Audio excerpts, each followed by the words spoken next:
క్రైస్తలో ఈరోజు దేవుని యొక్క వాగ్దానము మత్తయి సువార్త 5వ అధ్యాయము 44వ వచనం. మిమ్మల్ని హింసించు వారి కొరకు ప్రార్థన చేయండి, దేవుడి వాక్యం దీవించును గాక. ఆమేన్.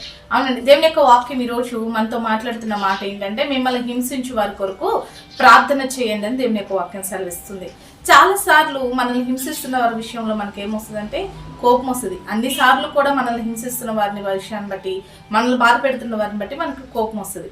అయితే దేవుడు మనతో చెప్తున్న మాట ఏంటంటే మిమ్మల్ని హింసిస్తున్న వారి కొరకు ప్రార్థన చేయండి అంటే వారు చెడిపోవాలనో, వారు నాశనం అయిపోవాలనో, వాళ్ళు ఏదో నష్టపోవాలనో ప్రార్థన చేయొద్దండి.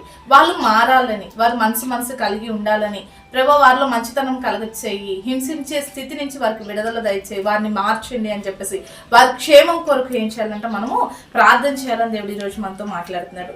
నిన్ను హింసించి వారి కొరకు నువ్వు బాధపడుతున్నావా, కృంగిపోతున్నావా, దుఃఖపడుతున్నావా, వారి విషయంలో ఏం చేయాలో నీకు అర్థం కావట్లేదా?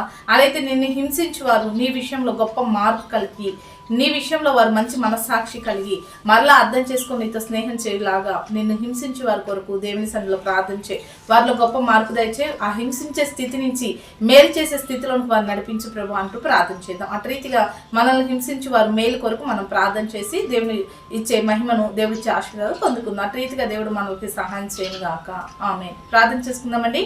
సకల ఆశీర్వాదాలు కారణభూతుడైన మా ప్రియ పరలోక తండ్రి, ఈ యొక్క ప్రార్థనలకు ఇచ్చిన ప్రతి బిడ్డని జ్ఞాపకం చేసుకోండి.